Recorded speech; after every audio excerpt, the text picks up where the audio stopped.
Comment gérer et profiter des avantages de son épargne salariale? Vous vous posez des questions sur votre patrimoine?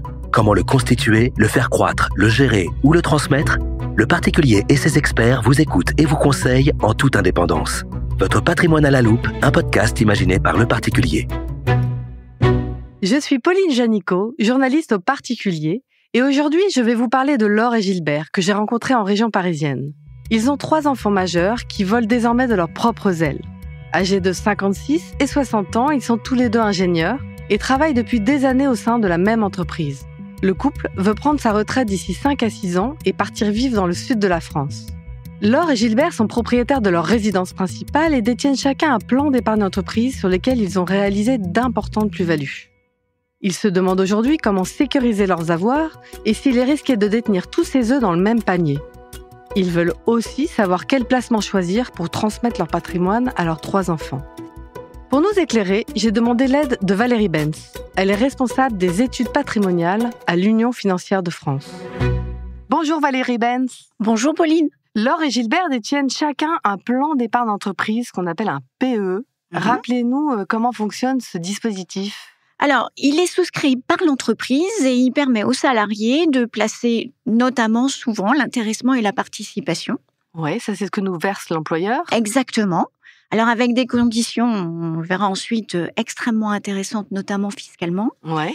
Et ils peuvent ensuite rajouter des versements volontaires, la seule condition étant de ne pas dépasser 25% de leur rémunération annuelle. Ces fonds sont bloqués pendant une certaine durée ? Ah oui, absolument. C'est-à-dire qu'ils sont bloqués pendant 5 ans. Chaque versement est bloqué pendant au moins 5 ans. C'est quoi les avantages du PE ? Alors, ce qui est absolument incroyable sur le PE, c'est que dans le cas de Laure et Gilbert et de tout épargnant, l'intégralité des sommes versées de type intéressement et participation qu'aurait pu donner normalement lieu au paiement de charges sociales et à l'impôt sur le revenu, si vous les placez dans votre plan épargne entreprise, vous en êtes totalement exonéré. Vous payez rien. Vous ne payez pas. Alors, il y a des prélèvements sociaux quand même. De 9,6%, si mes souvenirs sont bons, mais en revanche, vous n'êtes ni soumis aux charges sociales, qui sont quand même de l'ordre de 23% pour un salarié, ni soumis à l'impôt sur le revenu. D'accord. Donc ça, c'est extrêmement important. Ensuite, l'employeur va pouvoir abonder. Abonder, c'est-à-dire verser. Alors, verser en plus, c'est-à-dire sur le versement du salarié, il va apporter un pourcentage de versement qui peut se situer entre 100 et 300%. C'est une possibilité qui est donnée aux employeurs. Ça permet aussi de fidéliser ses employés. Ouais. Et là, l'abondement, il n'est pas plus chargé au titre des charges sociales et il n'est pas non plus, lui, soumis à l'impôt sur le revenu. Enfin, à la sortie, ça c'est quand même la cerise sur le gâteau, au bout de 5 ans, on pourrait se dire, bon là, je vais devoir payer l'impôt sur le revenu et bien non, vous ne serez pas soumis à l'impôt sur le revenu. Seuls les prélèvements sociaux seront dus sur les plus-values de votre retraite, c'est-à-dire correspondant au montant retiré. Donc, c'est quand même une très, très belle enveloppe. Avantageux. Alors, quand même, une petite contrainte, n'oublions pas, c'est que, on l'a dit, pendant 5 ans, ce n'est pas disponible et ce n'est pas 5 ans à l'ouverture. C'est 5 ans après chaque versement. D'accord, Okay, c'est important de le rappeler. En revanche, en cas d'accident de la vie, ça devient disponible, c'est que vous pouvez les retirer, mais il y a aussi quand même de belles choses, puisque en cas de mariage ou d'acquisition de votre résidence principale, vous allez pouvoir en disposer, et là, vous ne serez pas plus fiscalisé. Seuls les gains seront fiscalisés au titre des prélèvements. C'est une dizaine de cas de déblocage anticipé, oui, c'est ça? Oui, c'est à peu près ça. D'accord. Comme Laure et Gilbert, il y a de nombreux salariés qui détiennent de l'épargne salariale. Ils sont, je crois, 13 millions à en bénéficier, donc près de la moitié des salariés. Mais en fait, peu d'entre eux utilisent ces plans comme un véritable placement. Comment ça s'explique ? Alors, vous avez raison, on a tendance à l'oublier. Oui, à le mettre de côté. Voilà, le salarié met de côté, il met sa participation, son intéressement, et puis en effet... il le laisse. Et on s'aperçoit, c'est un vrai sujet, que la gestion est souvent beaucoup moins active sur ce type de placement que sur, en effet, les placements de la vie quotidienne. Connaît parfaitement bien. Et pourquoi ? C'est un manque de connaissances peut-être financières ou peut-être qu'il n'y a pas assez de fonds ? Alors, vous avez raison, on peut trouver sur certains plans d'épargne d'entreprise une diversité de fonds plus ou moins importants. Mais je crois que ce n'est pas le fond du sujet. On a le sentiment quand même que chez l'épargnant, c'est un peu sa tirelire. Et qu'il la laisse de côté. Et qu'il la laisse de côté. Il n'a pas toujours non plus la connaissance pour. Ouais. Et finalement, il n'est pas très accompagné au sein de son entreprise. C'est ça, il est peu accompagné et peu conseillé quand même, malgré tout. Vous avez un banquier, vous avez un conseiller en gestion de patrimoine, ils vont vous accompagner et vous éduquer quelque part pour réagir et agir surtout. Là, on est un peu seul face à ça. Passif. Comment gérer son PE, justement? Comment s'y prendre? Selon son âge, quels fonds on peut... Alors, sur un plan épargne entreprise, c'est valable sur un plan épargne entreprise comme sur tous les placements. Ouais. Tout d'abord, il faut revenir à l'origine.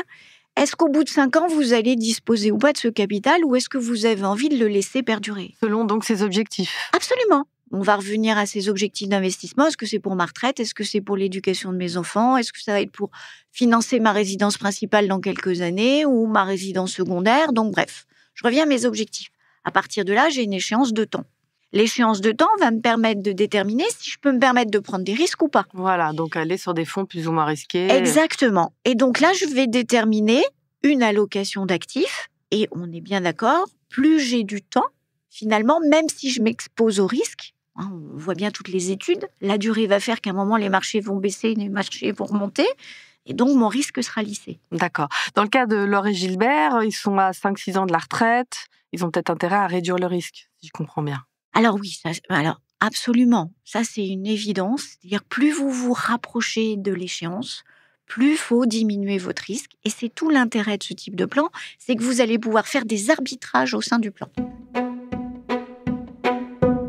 Alors, on l'a vu, on n'en a pas beaucoup parlé. Laure et Gilbert détiennent aussi des PERCOL. Alors, c'est des plans d'épargne retraite avec des noms bizarres, PERCOL, PERECO. C'est intéressant pour eux? Alors, on va y revenir. Déjà là, première chose, c'est que vous l'avez dit vous-même, ça correspond à un objectif retraite. Ouais. Donc, l'échéance est beaucoup plus tardive que sur un plan d'épargne entreprise. Logiquement. On s'est dit 5 ans. Là, normalement, alors dans leur cas, peut-être que dans 5-6 ans, ils vont en effet en disposer. Mais généralement, quand vous êtes actif, vous avez une trentaine ou une quarantaine d'années, ce sera pour votre retraite. Donc déjà, ce n'est pas disponible jusqu'à l'âge de la retraite, sauf, toujours pareil, accident de la vie. Alors, c'est une enveloppe aussi absolument extraordinaire et qu'il faut savoir arbitrer entre ces différentes enveloppes parce que là, l'abondement de votre employeur lorsque vous versez dessus ou vous mettez la participation ou l'intéressement que vous pouvez aussi poser sur sur votre PERCOL, là, l'abondement, il est double. Ah oui, donc c'est avantageux. Dans le cadre du PE, c'était 8% du plafond de la sécurité sociale, grosso modo 3 400 €, un petit peu plus. Ouais, dans le cadre 3 700 €, pardon. Dans le cadre du PERCOL, c'est 7 400 €. Oui, donc c'est le double. Donc c'est le double. Pour vous inciter à mettre de côté pour la retraite. Voilà. Ouais. Et donc, du coup, même condition, c'est-à-dire que là, ils ne seront pas imposables non plus sur les versements, sur la participation, sur l'intéressement. Et donc, ils n'auront pas d'impôt sur le revenu ni de charge sociale. Et l'abondement, pas plus. D'accord. Alors, en revanche, à la sortie, c'est un petit peu différent. C'est un peu plus fiscalisé, j'imagine. Alors, à la sortie, sur les versements volontaires que vous avez effectués, n'oublions pas que vous aurez profité, on ne l'a pas dit précédemment, mais vous aurez profité d'avantages fiscaux. Ouais. Ce dont vous ne profitez pas sur le PE, c'est-à-dire que vous faites un versement volontaire, il va être totalement déductible de votre revenu imposable.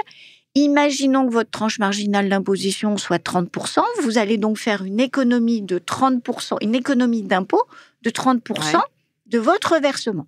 Donc, c'est quand même un avantage important. Okay.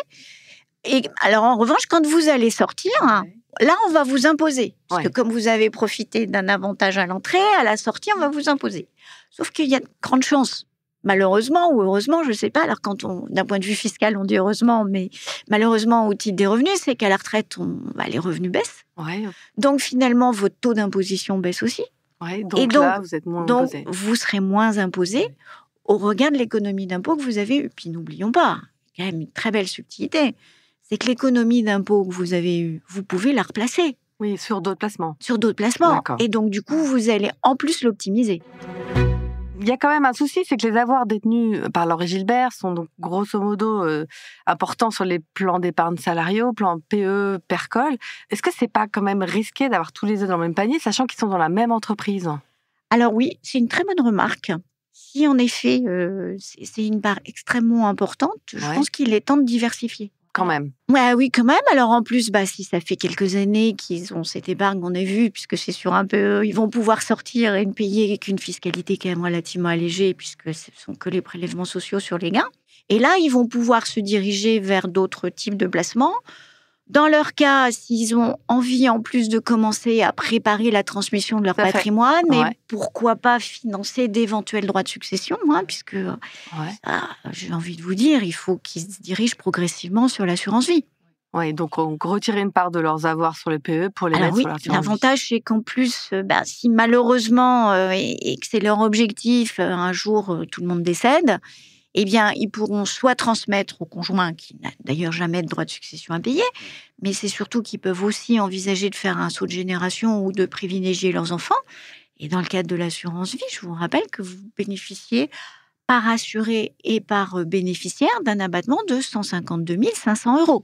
Pour le moment, oui, tout à fait. Absolument, pour le moment. Comment limiter les frais sur ce type de contrat ? Comment les choisir ? Alors, c'est toujours pareil, c'est vrai qu'il faut faire des recherches, en effet, parce qu'on peut avoir des frais d'entrée ou des frais de gestion relativement importants. Ouais. Alors, il y a 2 cas de figure. Soit vous avez un vrai goût pour l'épargne financière et vous avez de la compétence et vous décidez de gérer seul.